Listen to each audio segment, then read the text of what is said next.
You are listening to the Nosy Dragon. I'm your dungeon master / innkeeper, Justin. I'm joined by my players / patrons, Ben. Good evening to you. And Josh. How are we doing? In today's session, we talk all about character deaths.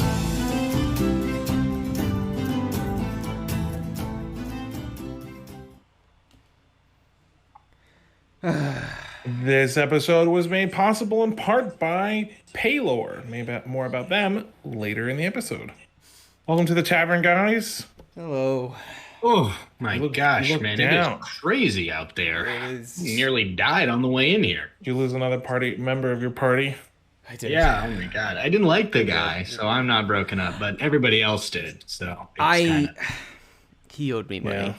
and now that's just gonna be gone. Yeah, Josh, I know how you feel. That I felt the same way when my ex-wife died. Oh man. Funny enough, it was your ex-wife that was my party member. Oh, what a coinky dink. Which one? The third one? Oh man, it's so hard to keep track. When you've been a gold dragon for as long as I've been alive, there's a X There's roster a wait. Yeah. is long. Yeah. But I Till death do us part is quite common. In my images. yeah. Yeah, I also don't adventure like I used to, so I just say it's a lot safer these days. Play it safe. Wow, Yeah. till death do us part. That's not that big of a commitment for you, then. Like, it's just more of like a fling than a marriage. Yeah. They always feel like I'm making a big commitment. That's what matters. That's what So matters. like, wow. Yeah, always up on the altar till death do us part. For sure, yeah, when you die. Oh no. Yeah, no problem. That's easy. Sure. That's cruel. Pretty messed up. I'm kidding. I'm kidding. I had all my ex-wives assassinated. All right, so let's get into Oh man. And Is on it a that deal? bombshell, let's keep It's going. like a kill 4 get 4 free. Get for free. Assassins and they're very weird numbers of deals. You know what I mean? I'm sure we've done an ad on that before. Like, well, I only Like needed to kill one- 3 people, Uh-huh. but if I kill one more person, then in the future I could have 4 more kills. So I could True. get It's for like free. if you, I know a guy. It's like if you kill after your second lord, you can do a low level politician for free. Wow. Yeah, that's a bundle. I've heard other people have used. Give me his shady meeting location. I could use Sure, I have a symbol on a deck of cards that'll let you know. that. Okay, good. All right, well, let's jump right into this episode before that joke dies. There we yes. go. If it hasn't already. So character death can be really fun, but it can also be really painful. It can be exciting, it can be devastating, it can be really emotional, it can be hilarious, it can be really nerve-wracking, really thrilling. Yeah, it can be really satisfying. So yeah, I think one of the things that I like to do as a DM to kind of bring a death, whether it was planned or it was out of the blue, or it was everyone knew it was a really deadly encounter, but we didn't know who was going to die, something like that. Yeah. I have music prepared. So I have a playlist on YouTube. I have a bunch of songs that I've saved for just D&D purposes in general.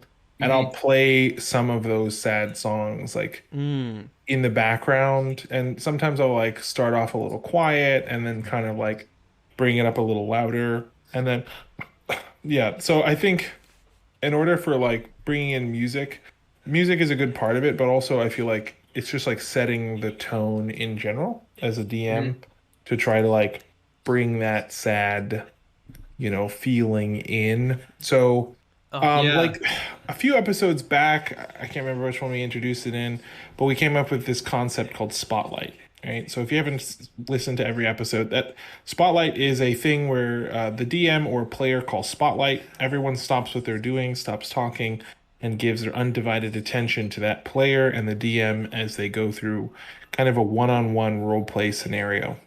It could include another player, like 2 players are spotlighting together, whatever it is, it's like don't interrupt what's happening right now. So you could use spotlight for a character death if it wasn't planned, or even if it is planned, just to bring more attention and more sincerity.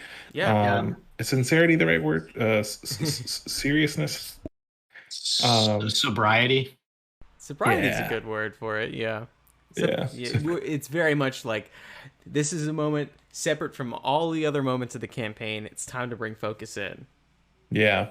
So one of the best is that song they play in Lord of the Rings where like Gandalf dies. So I don't know what the official song is called, but in my playlist it's called Gandalf Falls 1 hour. Very nice. It's just 1 hour of that really sad song. I also have like a shorter version that's like 4 minutes, and that one has Frodo being like, yeah, in the background. It's good to also vary up the songs, because sometimes it's like, like a sad death or a sudden death or like kind of a heroic death, and then like there's like definitely music to fit the energy you're trying to go for the scene. Oh my God, always have to be sad. When that sad music hits, you just know, it's like, oh yeah, someone's gone. Yeah, you could also do another thing is always use the same song. So there's a podcast I listen to. I'm not gonna say their names. I want to give them free sponsorship. They're a great podcast. They were called Drunks and Dragons, but I think now they're called Greetings Adventurers, and they almost always play the song by Elliott Smith called Needle in the Hay. Oh my God, wow, that is such a sad song. So they'll play that song, and when you start to hear that guitar strumming up in the background, you're like, oh no. Oh no. no. Like if the DM and the player have planned it in like preparation, you can start playing it like as the scene is beginning. And then everyone's like, oh my God, something really serious is about to happen. That can be a way to like sort of organically spotlight, Yeah. So I think if it doesn't need to be super serious, that's okay. The other thing is like sometimes people die and there just isn't time to highlight it. Because combat is really intense. And so you don't have time to like take time. So something I would suggest and that I've kind of done is kind of break the rules of saving throws. So let's say someone dies in combat that wasn't anticipated. They fail all 3 of their saving throws. Rather than just being like, they're dead, you lost your opportunity to say goodbye, you can, when the combat finishes and resolves, you can still have the players rush over and say some last words. Now, be careful with this, because some players will be like, but if he's still technically alive and still technically conscious, I can still technically heal him with a technical healing spell. Definitely. Yeah. It's like, he's not. He's super dead. He's failed all his death saving throws. I'm just allowing you to do like a cool thematic goodbye. So for example, in a one-shot we did last week, one of our characters was bitten in half, and it was more than his total life pool twice. So he was completely dead, no saving throws, in half, and still the upper half got to do a tearful goodbye. It was very emotional. I'm so glad that moment happened, even if it wasn't. I'm sure someone who's cut in half might still have some moment to breathe and speak, but no one's gonna be healed up from that. No way. Yeah. So be careful if you know your players are the kind of players that just cannot handle that kind of stuff of like, but if he's speaking, I can still heal him. And it's like, no, we've been doing 20 rounds of combat and he was dead in the first 18. So like you might want to go for the like Jedi like ghosts instead. Just like speaking but I think it's the ether. That's a good point. You could have a dream sequence where he visits everyone in the next long rest. I think it's good to like if you kind of you can. I think it's like not totally out of the question to say to your players like he is fully dead, but you have a moment now to say goodbye. I think, and you're right. If your players are the ones that like just aren't able to understand it, but still, that's definitely an option. And coming from a player's perspective too, I think it's always like, you always want to have your character say their last words, their last goodbyes. So I think it's important, like, to give that opportunity to like a player, and just to be thinking, the player was killed by disintegrate, and then it's like you pick up their ashes, and the ashes like form a mouth, and that would be a good time for a Jedi ghost situation. But also, like, another way that you can handle that situation and maybe give it some more gravity is like the players rush over to their fallen comrade, and they feel that they're completely dead, and kind of as they hold them, as the DM, you can kind of like reminisce with the players, like, the person who you first met at the tavern, who saved you from the giants, like this person, and kind of like recap their character a little bit. Or even you can offer that up to the player to kind of like, if you think they're like, I don't know, if you feel like they can create like a solid vibe for that moment, then I think like it could be a good way that's another way to like handle that. Or you can have kind of the combat kind of go around them, like the stone in a river. While one player who's nearby is able to say goodbye, kind of on behalf of the party, in the sense of like, logically, the ogre bear Goliath ooze would totally attack you because you're vulnerable and you're like technically prone while you're whatever, but I'm gonna have the monster ignore them and go after your horse or whatever, so that you can say goodbye. There's a cool scene in the video game Red Dead Redemption 2 where if you have a high enough bonding level with your horse, and it spoilers here, so I'm gonna wait just in case you haven't played it, you're playing it, whatever, spoiler for the end of the game. Okay, great. Man. So if skip forward like 3 skips. So if you have a close enough bonding during the last scene in the game, right before your main character dies, you can run back to the horse when it scripted dies, and you can say goodbye to it. Just kind of hold it for a moment. But you have an opportunity where you can kind of hold it, cradle its head, and say goodbye. Yet you're still being shot at, but you don't take any damage, and none of the bullets hit you. They all miss while you're saying goodbye. Well, John yells at you like, "Get your ass!" And it's like you just get to say goodbye to her. So I think as a DM, you totally have the power to kind of stone in the river and have the water rush around the player and the chaos. Have a little moment. Definitely. And also like a little rules breaky, but like you can, as an option, like if you have a player nearby, you can allow them to like use their reaction to like sway off the attacker. So then they can like say goodbye.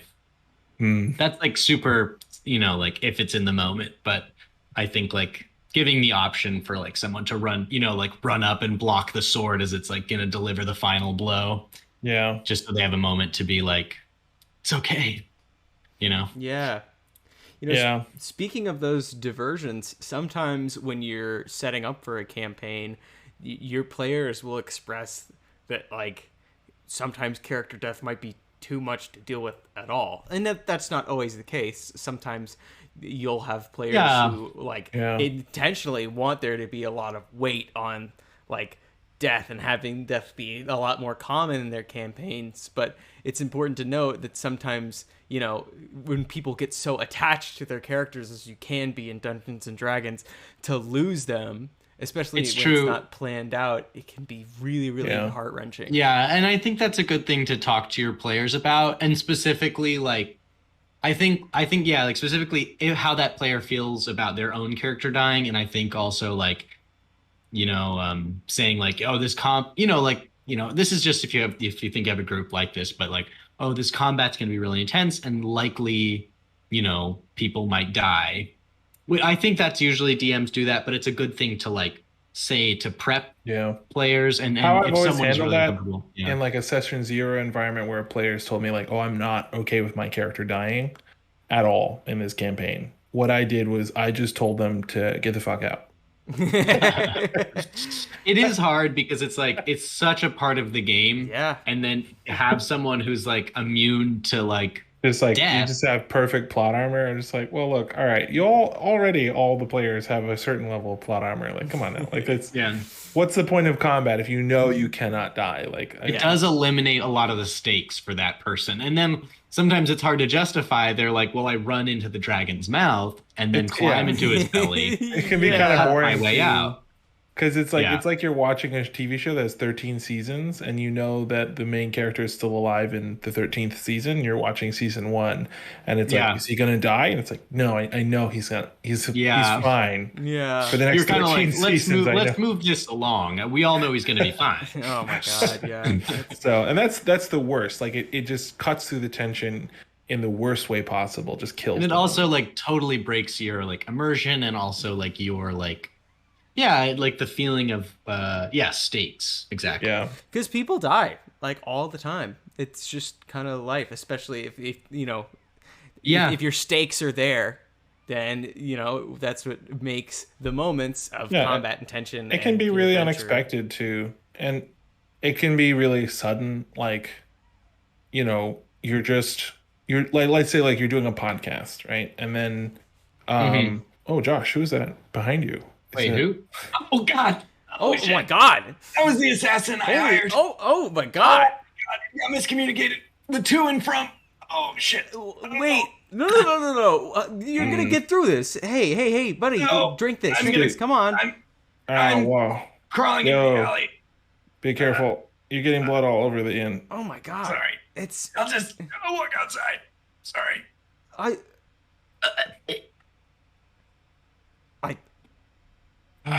You see the sign on the wall says no dying in the tavern. Some people are just. I think he's dead. I think he actually. Damn. I just got it off an adventure with him. That's. Yeah. Oh man. Anyway, moving on. So. right, of course.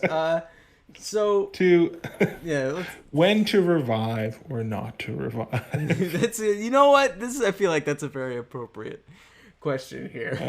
If he owes you money, for sure. No, so I think so like if you planned a death with your GM, I think this is important that look. So let's say you sit down with your DM and you're like, hey, I want to die next session. Right. Yeah. So it's like that drug commercial. Ask your DM to see if character death is right for your party. Right. Yeah. So like setting up an incredible story beats with your DM, right? Making sessions a lot more profound and like really deep role play moments with story driven death can be really cool. So you set up with your DM. You say, hey, next session I want to be killed by my twin sister, right? Yeah. And I want her, I know we're going to encounter her soon. So I'd love for I'd love to like break off from the camp tonight while we're doing our long rest and just like have a moment where I stare off into the sun or into the moon or, into the river or whatever. And then she sneaks up on me and kills me. And then I know it's her. And then like, there's the betrayal and she like talks to me as I die. I'd love to do that. And I, because I have this new character that I want to bring in that I think would be cool for this next arc. Right. They're clearly ready to move on from their current character, but I'm not just that, but just like this would be the appropriate conclusion to the character. Yes. Right? Like this is it. Like everything has been building to this betrayal. Everything has been building to this whatever. Or like the player sacrifices themselves. So we had a session on an old campaign where a god required a sacrifice to come back to life. And there was a dead god, and the players were like, who gives up their life essence to bring the god back? And then one of our players volunteered, right? So like planning one of those moments rather than just in the moment, spontaneity, like having it sit down out of session, set that up, can be really, really cool. And if you do that, it can be really cut and undermined by a player being like, "Oh, I cast True Resurrect." Yeah, or like, "Oh, I know a guy who can resurrect him. He's just in town." Yeah, like I totally. I have a scroll of Resurrect. I have, I can create a celestial creature, and then I'll bring in, an angel, and I'll have it cast, resurrect, or I think it's called like animate dead. I don't know what it's called. It sounds weird though. It's like raise dead. It sounds like it could be necromantic. Yeah. So like Ray's dead, and then oh well, that yeah, okay. Yep. And Yep. that can really, so that's a time not to revive a character. Yeah. Um, I would say, like, first of all, completely agree. I think that like having there be like a very deep emotional connection to a character's death, or that it fits perfectly with the story and acts as new motivation for the characters moving forward, leave it be. Let it be as it is. Players already making a new character. It's fine. However, if there's an instance where maybe the character's revival is just a story as, arc. yeah, if that's just as Mm, important and can even be like, okay, things are kind of coming close to the end, maybe they're almost there with the BBEG, and this player character has been bestowed the special power. If they die and you go through the motions like, oh my god, this person we've been traveling this the entire time is dead, what are we gonna do now? And then someone, maybe even like an NPC, can bring it up, but like there might be a way to bring him back. That yeah. becoming the new motivation for the party can be so cool, because then not only is it getting your other player character back, and maybe they get to play someone on the side while you're reaching Yeah. that point, but like being able to bring them back and have that be like the cornerstone of their mission can be really, really cool. Yeah. I think the other thing you can do is if for some reason you or the player wants it to be a secret that this was intentional, you can have their soul trapped or just simply unwilling to return. So that's a big part of most Yeah. resurrection spells. It says if the soul is free and willing to return, they are resurrected. Right, which reminds me, this portion of the episode was made possible by the threat of death and eternal damnation. Repent, you filthy heathens, and join Palor in his divine light. Okay, Mr. Paladin, you can put the sword down. Thank you. Oh All right. my god. I was thinking we were talking about, of all the ways for us to die, I didn't think that it was going to be an assassin for him. I thought it was going to be that guy. Yeah, I thought it would be for sure. Yeah. I Oh think my he god. thinks it was a mix-up. I'm pretty sure it's because he's always cheating in those card games. Oh my Three god. Dragon Ante comes back, catches up with you. You know what? That brings up a really good point, specifically about religion as well, around like character deaths, because we had an instance. I remember you were running a campaign where how someone died was very, very closely linked to whether they made their way to heaven or hell, or like the Yeah, spirit worlds of the various gods in existence. like the rules of Valhalla. Yeah, A exactly. warrior must die in battle. So having those kind of set up beforehand as a player, if you're specific with who your god is and what you want your afterlife to be like, that could also be something interesting to implement into your Yeah, campaign. Either you died in the way that you are required to or wanted to, and you can even have a scene of them making their way up to this paradise or where they're headed, or you can have that the fact that they died in a undevout way be a huge weight on the party or that character themselves wherever they're going. yeah, yeah. Yeah, I'm actually so that campaign where death was super important. Yeah. I'm actually running that campaign again, Oh, cool. and a player died really unexpectedly, and they worshipped the god of night, which is you have to die during the night or in darkness, like Yeah. without any of the light that exists being generated from the sun and touching you. Right? So if you're in the mouth of a cave and there is light emanating from the mouth of that cave that's touching you, you're still it's still possible for you to go to the god of sun, right? The god Yeah, of yeah. the day and be in her heaven, which is what most people want. But some people worship the god of night. So we have one of our players worships the god of the night as her unholy patron, and she Ooh. died during the day. But the thing that killed her was a disintegration beam, and we like role played that the beam like cut a hole in the ceiling of the building, causing daylight to shine into the room Oh during her death, no. and speed of light. So she she died, was disintegrated Oh and my found god. herself in the god of the day's temple in on the sun, the surface of the sun, right? And she's like, and then that god was like, hey, I've got a deal for you. I know that you're a warlock of my sister, the god of the night, and I want you to spy on her for me. I'll bring you back to Oh. life if you take this deal. No. And Oh, that's then so she's like, good. I'm not going to betray my god. And she's like, okay, well, you could all, or I can devour your soul and turn it into stardust. You know what? On second thought, You make a fine point there, friend. Oh yeah. my And god, that's so so funny. she brought her back to life, right? So that was my revive, or not to revive, because the campaign was really fresh. We were like, really on our like first quest, and this disintegration thing was like a background element that they weren't supposed to really interact with yet, but they did, Yeah. and it was a random chance who got hit by it, and she got hit by it and died.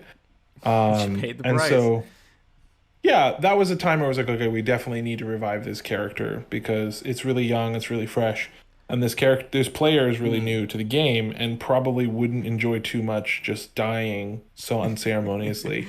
So we turned it No, into probably something not. really cool by having the afterlife element and the whole faith and thing. And now that's like a big part of her character's development is like she's torn between two gods. Oh my god.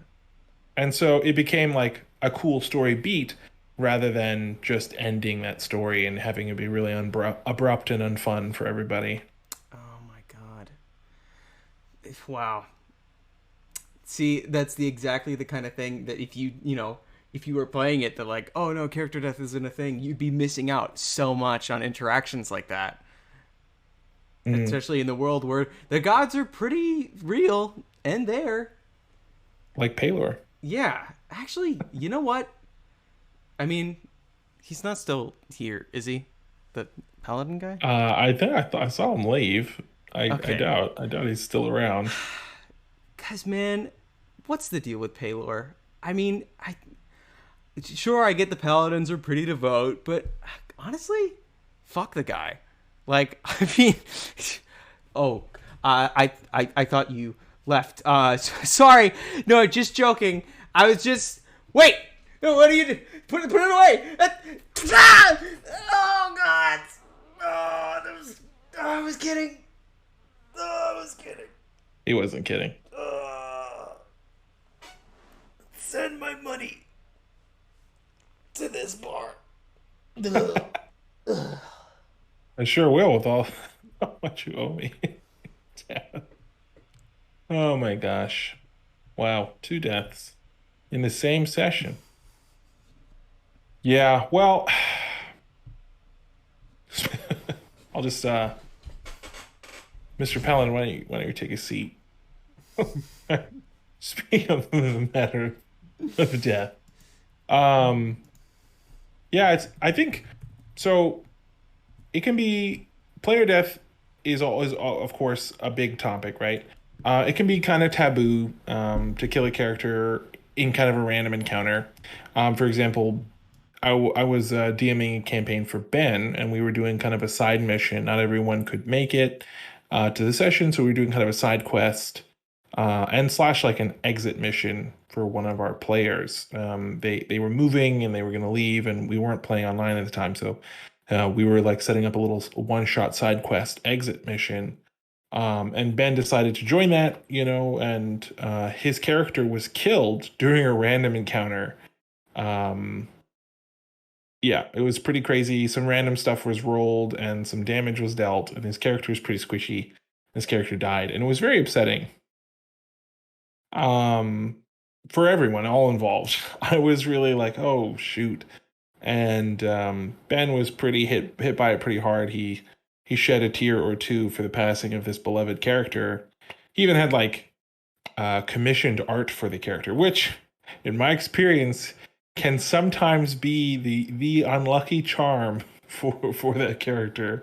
I had a player who created a character, and then the first session, which he played that character in, he was he was critical hit like 3 times in a row, and then rolled 2 natural 1s on the death saving throws, and he had art commissioned for that character the week before the first session, and it was like, oh my goodness, like it was just so painful, like this poor character, and we were able to bring him back under some ridiculous circumstances, but he wasn't too satisfied with it, and that really ended his interest in that campaign. So a real shame. So there's certainly it should be something that should be spoken with your players. So something I've cut my foot. Something I've done is if I believe a death is coming for a player, I will either message them privately, like if we're playing online, or I'll pull them into like a one-on-one chat. So if like you're using Discord, it's great to have like a locked room that you can drag players into and talk to them one-on-one, or make a breakout room on Zoom, or just leave the call and start a one-on-one call on like Facebook Messenger, or call them on their cell phone, whatever you do. Just call them, get them aside, and privately speak with them, or you can message them and just be like, "Hey, I'm pretty sure your character is going to die. Are you okay with that? Like, is there a way that we can make that more exciting for you, more pleasurable? Like, is there something you want your character to do right before they die? Is there something you've been waiting to use? Like, just kind of get clear with them before that happens. Or if you're playing physically, just stand up with them and take them aside. We're out of earshot, and just kind of whisper with them like, "Hey, I'm pretty sure your character's about to die. Is that okay? Are you cool with it?" And just kind of getting their consent / getting them involved in that death, right? So one of the failures of the death of Ben's character in that side quest mission, exit for another player, was it was completely random. I didn't see it coming, and it just happened. And I should have been like, "How much health do you have?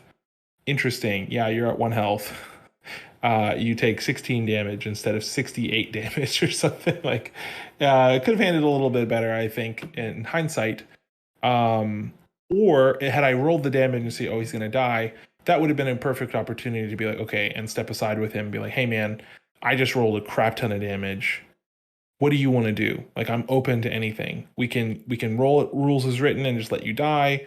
You can take, we can just say that you fall unconscious. What do you want to do? What's more exciting for you? What works for you?" And I think that would have been fine. I didn't have to kill him. We resurrected him. There was a loophole in the campaign. There was a ridiculously overpowered legendary item that the players had access to temporarily, where they could cast True Resurrection infinitely. So it wasn't too big of a penalty, but still it was really painful in the moment, because we weren't all present we've kind of forgotten about it. Like, it was kind of in the back of our minds, and it was kind of like, well, I guess you're just dead. That sucks. Like, on a side quest, one shot kind of a thing, but it's canonical in the main story's timeline. Like, what an unfortunate turn of events. So I think certainly, like, yeah, you always have time to step aside. There is no momentum in the game that you as a DM can't break. Also, as a player, like, you can just be like, hey, can I talk to you? Rather, before you announce your character's dead, like, how much you take 62 damage, and then you'd be like, as a player, you can be like, "Hold on, can I talk to you?" And step aside with your DM and be like, "Yo, that kills me. That sucks. Like, that's so disappointing. This is just some random encounter. Like, is there something we can do?" Um, so there's always it's a game. The rules are meant to be adjusted for the convenience and the fun of your group and your party. The rules are written to make the fun more engaging, to give consequences when those consequences are fun, to create structure, to create story, kind of rails in a good way, right? If you can literally do anything at any point, it becomes kind of like, I pull out my dragon slaying sword, and it's like, oh yeah, well, my dragon has his anti-dragon slaying armor.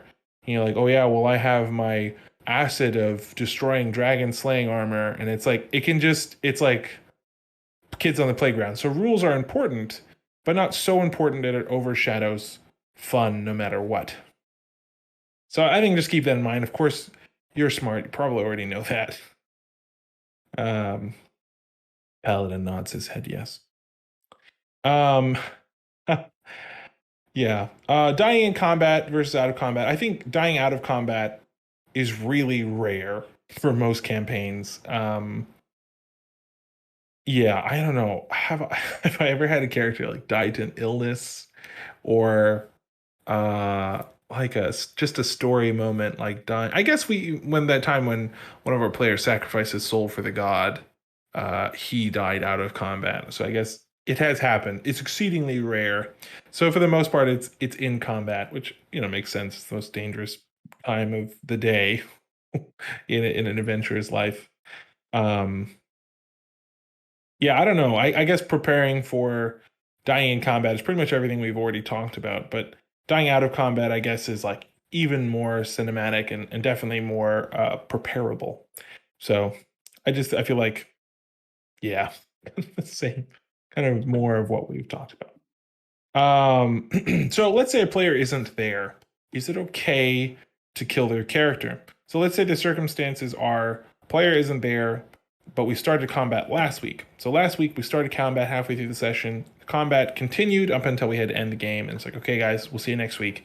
We get together next week, but the player in question couldn't make it. But his character is still in the battlefield and still in the initiative order. Is it okay if that player, being piloted by another player, the GM, does something and is killed for it? Is it okay to let them die? I would say no, not without speaking to them first. So I think you can call them or text them or get into some kind of communication as soon as you know that they're not going to be able to be there, and let them know, hey, combat is going to happen this session, or hey, we're continuing combat this session. There's a chance your character could die if you know it's deadly. You might not know it's deadly. So, and just kind of let them know and go, hey, are you cool with your character dying? Are you cool with so-and-so piloting your character? If so-and-so piloting your character kills your character, is that okay? Some of them might be like, I'd prefer if my character were to just not be there for some reason. So like maybe he could be kidnapped for the combat by one of the enemy players. So like restrained, no saving throws, just the enemy, restrains them and drags them off the battlefield. Or they're picked up by a flying bird or dragon or something and taken out of the combat temporarily. Or a god summons them for some reason and they're pulled away, or maybe we're just going to ignore them and just pretend like they're just not here, which is honestly what happens most of the time when I'm DMing and this player isn't present. I will forget that their character is even there and we will do the combat as if though they aren't. Even if their figurine is on the table or their image is on the digital tabletop thing, like often they'll just get ignored and kind of because they're not there to remind you. Hey, it's kind of like when you have an NPC or a pet of some kind that helps you, and then you forget that you have that with you. I remember we were playing in a campaign where one of our players had a donkey, and he only got it because he had money left starting from his starting gold, and so he bought a donkey just cause. And it was like session 4 or something. He was like, "Is my donkey with us?" I was like, "What? What do you mean is your donkey with us?" And he's like, "I bought a donkey, remember?"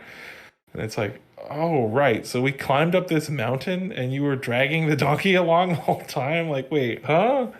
It's just like that. Out of sight, out of mind. If the player isn't there, and honestly, that can be kind of the best way. Like, don't give an in-game explanation. They're just not there. If that works for you, if it breaks immersion, then do the things I mentioned prior. So another cool thing that you can do for not just character deaths but NPC deaths is show how that character, that NPC, right, their death impacted the world as a whole, right? So let's say you have a shopkeep in a particular town, and then you have that shopkeep die.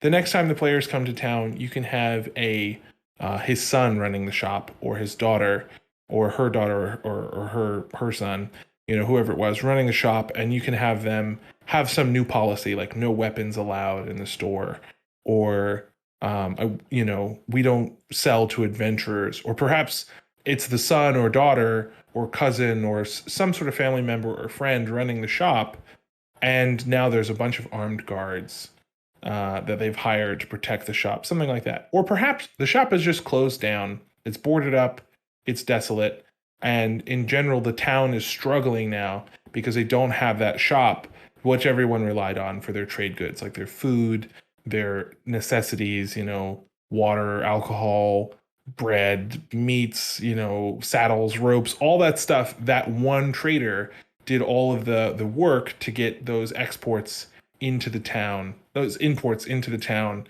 and also maybe set up exports at the town.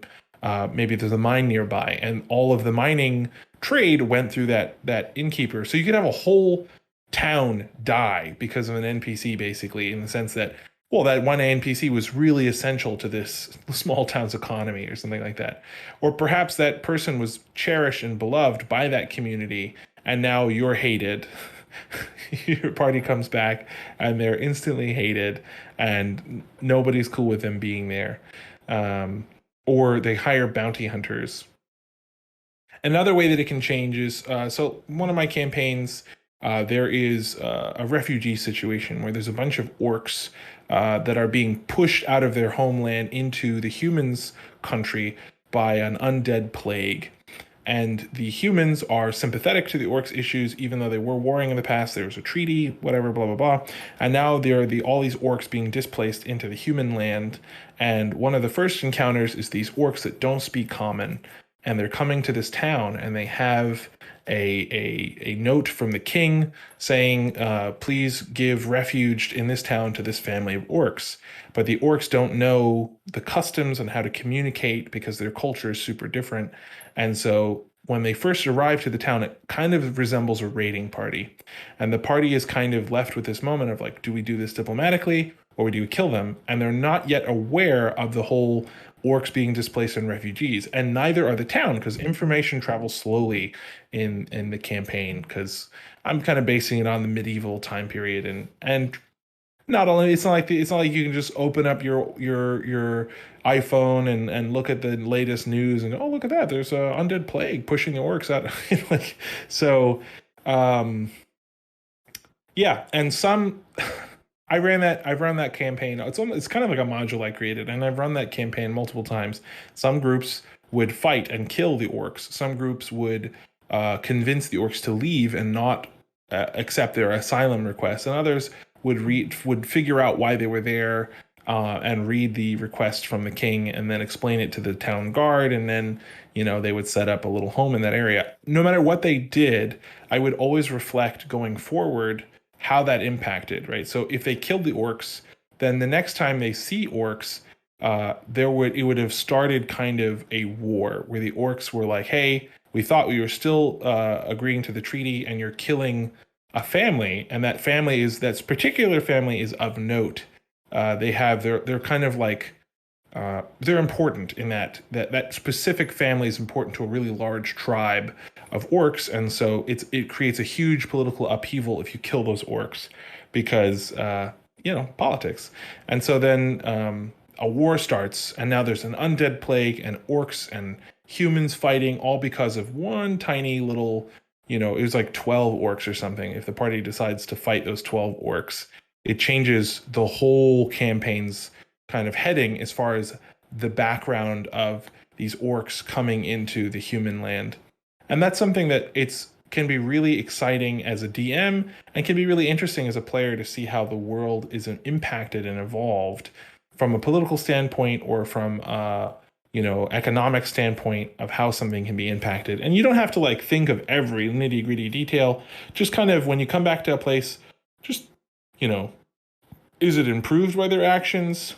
Nothing changed, or has it gotten worse? And then just kind of make a choice, and then think of some cool things and reflect that in the town's area.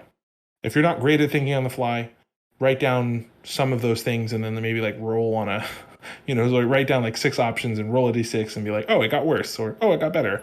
And then a small descriptor of how and why. Or you could even go even further and then have like another chart for each answer, and then have like 1d4 for the specific way that it got worse or better. And that way making death more impactful. And if the players realize like, oh, we can't just go around killing NPCs because we feel like it, because it will ruin our favorite places, or maybe we can kill the guards in this town, so we don't care, and we will resist arrest. But eventually, word gets around what we did, because there are things like spells like Speak with Dead. So even if you kill all the witnesses, there's still possibility that a delegation of paladins or clerics could be sent to that town, and then the clerics speak with the dead and they find out who did it. Who killed you? This guy. It's like, so there is no surefire way of not having something reported. Or perhaps, they have those soldiers have an insurance policy on their lives, and there's a wizard who has a clone of each one of the of the guards in the city, and so you kill a guard in the city to avoid capture, and then that guard clone, he wakes up in his clone and reports your crime anyway. That would be pretty excessive for that'd be pretty crazy. Is the clone spell's a pretty high level spell, the high cost. But it's a thing. It's something to consider. There's many ways, the same way that you can come back to life many ways in a campaign. NPCs should have those options as well. And so I think, sometimes bad guys should just be bad guys. NPCs can just be bad guys, and you just kill them. That's it. No saving throws. But yeah. Sometimes I also do give NPCs saving throws just because they are an important NPC. So often I'll give a villain saving throws, like a big story chapter crescendo, capstone NPC. I'll give them saving throws. So like last week we had that NPC that killed one of the players in the one shot, got cut in half. That NPC died prior to that, but I gave him saving throws, and he came back to life on the natural 20, right? Came back to life with 1 HP and was able to do one more attack before he died completely, kind of a thing. So story-driven stuff can be really exciting. And sometimes just throwing some death saving throws can be cool for an NPC that players really like, and not just having them die outright. Or for a villain that's really compelling or really cool. Or perhaps a lesser villain, like the henchman of the main villain. The players killed him as they were infiltrating into the main bad guy lair, and so perhaps after he was dead, they didn't double tap and make sure that he was dead, and they left. And then he survives his saving throws and comes back later as Chapter 2's better villain, because he's like, I survived. And, so that can be really exciting. And it can be rules as written because you rolled for it. And there's nothing that says that monsters don't get saving throws. Best of my knowledge. Please correct me if I'm wrong. Jump into the comments. I would love that free engagement. Let us know if that's wrong. I believe there might be something somewhere in the monster manual, in the preface, where it says something about typically monsters don't receive saving throws. I think it says that. I don't know for sure. Yeah. So sometimes you don't necessarily need to kill a character if a player is kind of done with character and it's time to say goodbye. But sometimes there is a time when it's a good place to say goodbye to a character and to let them die. It doesn't have to be a big moment, but you're just like, okay, I feel like I've completed all of this character's backstory things, and I don't really know where to take them going forward. Sometimes it can just be a good time to say goodbye to that character, and you can kind of kill them off without killing them, so they can retire. They can go to their farm that they always wanted, or return home to the city that they lived in and retire as an adventurer. And essentially, they're dead, right? If the party meets up with them again, you can have them have lost levels and things like that, or whatever you want to do. And then it's essentially they're dead, right? But they didn't die when they left the game. So that's something you can do. Yeah, anyway, so I don't want to kill you with boredom. Continue talking about this topic exhaustively. And I've got to do something about Ben's body before the blood starts to coagulate, and it gets a lot harder to clean up once it starts to gel and dry. So I'm gonna get a bucket and a mop, and I'm gonna drag his body outside. And yeah, Josh's body died like right in front of the building, so that's not good. So I got to get to cleaning those up. Yeah, I'll catch up with you later. Probably like, next time we get together to do this kind of a thing. But I'm not looking forward to cleaning up all that blood. Oh, where's my wand of prestidigitation? I need that. All right. Thanks for listening. Bye.